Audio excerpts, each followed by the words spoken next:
Saudara-saudari yang terkasih, kita jumpa lagi dalam Pelita Hati hari ini, Kamis 23 Maret 2023, hari biasa dalam pekan keempat Prapaskah.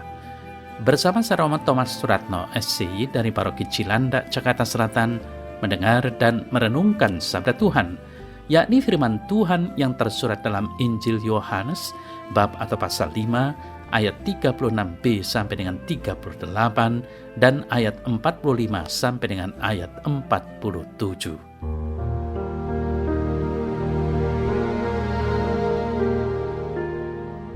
Sekali peristiwa, Yesus berkata, "Bapa yang mengutus aku, dialah yang bersaksi tentang aku. Kamu tidak pernah mendengar suaranya, rupanya pun tidak pernah kamu lihat, dan firman-Nya tidak menetap di dalam dirimu, sebab kamu tidak percaya kepada Dia yang diutusnya. Jangan kamu menyangka bahwa aku akan mendakwa kamu di hadapan Bapa. Yang mendakwa kamu adalah Musa, yaitu Musa yang kepadanya kamu menaruh pengharapanmu. Sebab jikalau kamu percaya kepada Musa, tentu kamu akan percaya juga kepadaku, sebab ia telah menulis tentang aku.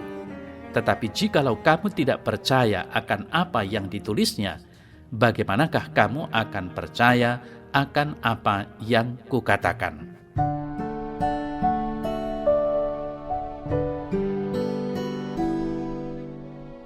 Saudara-saudari yang terkasih, warta Injil hari ini merupakan kelanjutan perikopa yang kemarin kita renungkan, yakni kesaksian Yesus tentang dirinya.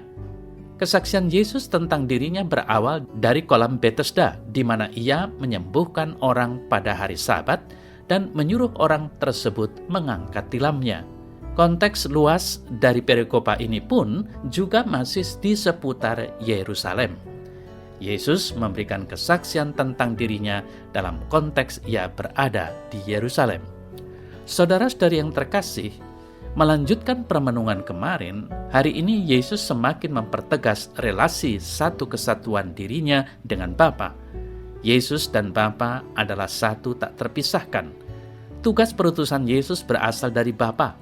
Ia mendapat kuasa dari Bapa sendiri, maka ia mempunyai kasih dan kuasa seperti Bapa. Saudara-saudara yang terkasih, penginjil Yohanes mengajak kita untuk mengingat bahwa tugas perutusan Yesus berasal dari Bapa. Ketika ia dibaptis oleh Yohanes Pembaptis, ada suara keluar dari dalam awan, dan Roh Tuhan yang dilambangkan dengan burung merpati hinggap di atas Yesus. Ketika di Gunung Tabor, suara Bapa semakin memperkuat keputraan Yesus. Pesan Bapa adalah supaya kita mendengarkan Yesus. Kesaksian Bapa itulah yang dijadikan Yohanes dalam warta Injilnya ini sebagai bentuk yang dapat dipertanggungjawabkan berkaitan dengan kesatuan Yesus dan Bapa. Yesus tidak memberi kesaksian tentang dirinya sendiri seorang diri. Namun, Bapa juga meneguhkan kesaksian Yesus tentang dirinya. Saudara yang terkasih, Yesus menampilkan Musa dalam kesaksiannya. Musa sebagai pencipta hukum Taurat mendapat tempat yang istimewa dalam umat Yahudi. Musa yang sudah hidup jauh dari zaman Yesus mempunyai hubungan yang tak terpisahkan dengan Yesus. Dalam beberapa kesempatan, Yesus mengatakan bahwa Abraham pun tidak lebih besar dari putra manusia. Dengan demikian, Musa juga dalam pengertian yang sederhana tidak lebih besar dari putra manusia. Saudara saya terkasih, relasi Yesus dan Musa tidak terputuskan. Dengan demikian, Yesus hendak berbicara bahwa ia mempunyai kaitan yang erat dalam sejarah keselamatan dari mulai masa lampau hingga saat ini. Taurat penuh dengan pendakwaan, dan orang Yahudi mempunyai sumber hidupnya dari Taurat. Penggarapan mereka baru sampai pada Musa dengan Tauratnya. Namun Yesus membawa pengharapan baru. Ia datang dengan menawarkan tanda petik Taurat baru, yakni dirinya sendiri. Di dalam Dia ada pengharapan akan pengajaran baru, yakni Taurat kasih yang berasal dari Bapa. Hukum dan pengharapan baru diberikan Bapa dalam Putranya yang tunggal. Bagi kita, saudara-saudari yang terkasih, hukum dan pengharapan baru itu menjadi sumber hidup kita. Hukum dan pengharapan baru berasal dari Yesus dengan seluruh sabda dan karyanya. Membaca dan merenungkan sabdanya adalah jalan yang paling bisa dimengerti, yang bisa kita tempuh. Pengharapan baru senantiasa ada dalam nama Yesus. Seringkali pengharapan itu tidak mudah kita lihat karena kita kurang merenungkan sabda-sabdanya. Tidak jarang dalam berbagai persoalan hidup kita kehilangan harapan.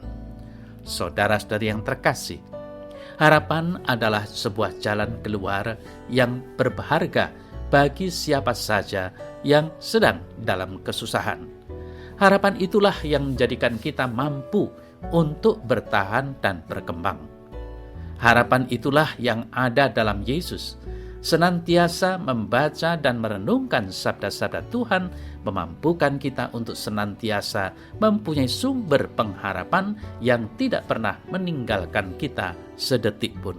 Bersama Yesus, di dalam Yesus, dan bagi Yesuslah harapan keselamatan kita perjuangkan dan kita persembahkan.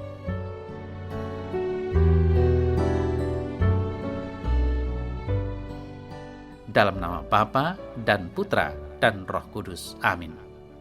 Ya Bapa kami yang ada di sorga, dimuliakanlah namamu, datanglah kerajaanmu, jadilah kehendak-mu, di atas bumi seperti di dalam sorga. Semoga aku selalu menyadari dan merasakan bahwa Engkau selalu menyertai diriku, sehingga aku tetap bersemangat dalam menghayati iman kepada Putramu, Yesus Kristus. Amin. Semoga Allah yang Maha Kuasa memberkati saudara dalam nama Bapa dan Putra dan Roh Kudus. Amin.